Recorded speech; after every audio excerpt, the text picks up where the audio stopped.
نماز کی پابندی کا اللہ نے حکم دیا، اور عورت کے لیے سب سے بڑا حکم، دیکھو عورت دو چیزوں پہ عمل کر لے، اگر کنواری ہے تو دو چیزوں پہ، شادی شدہ ہے تو تین باتوں پہ، دو چیزیں تو سب عورتوں کے لیے، ایک پردہ اور دوسرا نماز۔ عورت کا دین بہت آسان ہے، اپنے جسم کی نمائش نہ کرے۔ بڑا فساد پھیلایا آج عورتوں نے، جتنے زنا ہو رہے ہیں، جتنی طلاقیں ہو رہی ہیں، ان کے پیچھے کسی نہ کسی عورت کا ہاتھ ہوتا ہے۔ خدا کی قسم میرا خون کے آنسو روتا ہوں جب میرے پاس شادی شدہ عورتوں کے فون آتے ہیں کہ ہمارے میاں کے اتنی عورتوں سے چکر چل رہے ہیں، گھر میں بچوں کی طرف توجہ نہیں ہے، آفس میں لڑکیوں سے دوستیاں۔ تو میں کہتا ہوں یہ دوستیاں لگانے والی، لفٹ کرانے والی کون ہے؟ وہ بھی تو عورت ہے نا، عورت ہی تو ہے جو آپ کا گھر خراب کر رہی ہے۔ اس کو اللہ نے گھر میں بیٹھنے کا حکم دیا، اس کو اللہ نے کہا کہ اگر گھر سے باہر نکلنا ہے تو یدنین علیہن من جلابیبہن، اللہ فرماتے ہیں اپنے اوپر چادریں لے کے، برقعے لے کے نکلو، اپنے جسم کی نمائش مت کرو، خوشبو لگا کے گھر سے باہر نکلنا عورت کے لیے حرام۔ تو خواتین اگر آج توبہ کر لیں اور اس کا اہتمام کر لیں کہ ہم پردہ کریں گے مکمل، اور پردہ اپنے چچازاد بھائی سے بھی ہوتا ہے، دیور سے بھی ہوتا ہے، جیٹھ سے بھی ہوتا ہے۔ اسلام میں عورت کی جس سے شادی ہوتی ہے صرف وہی اس کا شوہر ہوتا ہے۔ ہندوؤں کے ہاں جس سے شادی ہوئی وہ بھی ہے اور دیور بھی ہے۔ دیور کا مطلب پتہ ہے ہندی میں کیا ہے؟ آدھا شوہر۔ یہ ڈکشنری میں دیور کا مطلب ہے، نہیں آ رہی میرا خیال ہے۔ تو ان کے ہاں دیور سے پردہ نہیں ہے۔ سکھوں کے ہاں تو ہے ہی نہیں پردہ، سکھوں کے ہاں تو باقاعدہ ہے کہ یہ شوہر یہ بھی ہے اور یہ بھی ہے۔ تو یہ بغیرتی والی زندگی پسند کرتے ہو کیا؟ ہم اس کو قبول نہیں کرتے۔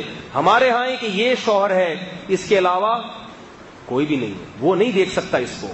دیور کو اجازت نہیں ہے جوان بھابھی کے سامنے بیٹھ کے گپے مارے۔ سالیوں اور بہنوئی کے جو ہے نا کتنی بری خبریں آتی ہیں، ایسی باتیں کرتے ہوئے ممبر پہ جو ہے نا شرم اور حیا آتی ہے۔ برائی کا تذکرہ کرنا بھی برائی کی اشاعت۔ کتنے فون آتے ہیں خواتین کے کہ میرے میاں مجھ میں دلچسپی نہیں لے رہے، بہن میں دلچسپی لے رہے ہیں۔ میری سالیاں آ رہی ہیں، گپے لگا رہی ہیں بہنوئی سے۔ بہنوئی دیکھتا ہے میری والی تو بوڑھی ہو گئی، یہ جو جوان ہے نا، جب یہ تو انسان کی فطرت ہے، جب وہ جوان کے سامنے بیٹھے گا تو اپنی والی اس کو پرانی لگے گی۔ اس کے 10 بچے ہو گئے ہیں، وہ پرانی لگ رہی ہے، اور یہ کیا ہے؟ بالکل نہیں۔ تو وہ ادھر توجہ جاتی ہے اس۔ تو اللہ نے سالی کو کہہ دیا کہ تمہیں بہنوئی کے سامنے بیٹھنے کی ضرورت نہیں ہے، تمہیں اجازت نہیں ہے۔ اگر وہ پردہ کر لے گی تو اس کی بہن کا گھر بھی بچے گا کہ نہیں بچے گا؟ ہے بھائی، اس کی شوہر کی ساری توجہ کس طرف رہے گی؟ لیکن اس کو ہمارے معاشرے میں برا سمجھا جاتا ہے۔ اگر پردہ کر لے گی نا تو بیوی ہی کو اعتراض ہوتا ہے، میری بہن نے میرے شوہر سے پردہ کیوں کر لیا؟ بے وقوف، اسی کو اعتراض ہوتا ہے۔ او بھائی تیرے فائدے کے لیے اللہ نے اس کو حکم دیا ہے، تیرے فائدے کے لیے۔ مائیں روکتی ہیں اپنی بہوؤں کو پردہ کرنے سے، مائیں۔ اللہ نے قرآن میں کیا فرمایا؟ 2 قسم کے طبقے ہیں، کچھ تمہیں جنت کی طرف لے کر جاتے ہیں اور کچھ تمہیں جہنم کی آگ کی طرف۔ جو ماں اپنی بیٹی کو شرعی پردہ کرنے سے روک رہی ہے وہ ماں نہیں ہے، وہ اپنی بیٹی کے لیے ڈائن ہے، ڈائن۔ وہ اپنی بیٹی کو جہنم کی آگ کی دعوت دے رہی ہے۔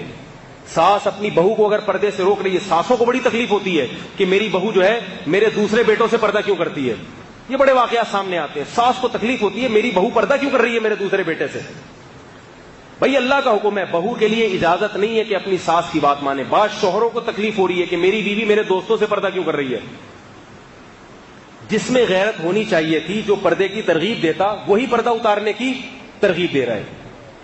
تو عورت اگر پردے کی حفاظت کر لے، دیکھو کیسی عفت تھی۔ حضرت فاطمہ رضی اللہ تعالی عنہ نے وصیت کی، میرا جنازہ رات کو لے کے چلنا، رات کو میرے جنازے پہ بھی نظر نہ پڑے کسی کی۔ کہاں گئی وہ عفت، کہاں گئی وہ پاک دامنی، کہاں گئی وہ حیا؟ کیسے اپنے جسموں کی کپڑے دیکھو، لباس دیکھو، مختصر ہوتے چلے جا رہے ہیں۔ بچیوں کے لباس دیکھو، کچھ بھی نہیں ہوگا ان کے جسم پہ کپڑا، اور بیٹوں کو پورے کپڑے پہنائے گئے ہوں گے۔ ہاف آستینیں بیٹیوں کو پہنائی جاتی ہیں اور بیٹوں کو فل آستینیں۔ یہ کیا ہو رہا ہے ہمارے معاشرے کو؟ کہاں کو جا رہا ہے بھائی؟ ان چیزوں کو روکنے کی کوشش کریں۔ اگر ہم قرآن پر ایمان رکھتے ہیں، ہم مسلمان ہیں، حیا والے لوگ ہیں، انگریز نہیں ہیں، انگریز نہیں ہیں۔ ان کے ہاں سب حلال ہے، سب حلال ہے، درندے بن چکے ہیں وہ۔ ابھی دیکھو نا، ایک کلب میں کسی پٹھان نے جا کے فائرنگ کر دی، سب کو مار دیا۔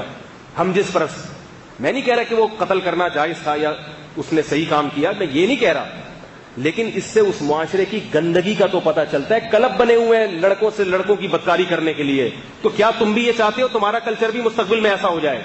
تو یاد رکھو، آج وہ جس اسٹیج پر پہنچے ہیں اچانک نہیں پہنچ گئے. پہلے ان کا کلچر بھی ایسا بنا تھا جیسے آج ہمارا ہے, مگر ان کے بڑوں نے اس کلچر کو تبدیل کرنے کی کوشش نہیں کی. نتیجہ کیا ہوا؟ برائی ہوتے ہوتے وہاں تک پہنچ گئی ہے. اگر ہم نے اپنے گھروں پہ, اپنی بیٹیوں پہ کنٹرول کرنے کی کوشش نہیں کی, معاشرے میں کو پردہ کرانے کی کوشش نہیں کی, تو یاد رکھو ہمارا مستقبل بھی پھر ویسا ہی ہوگا.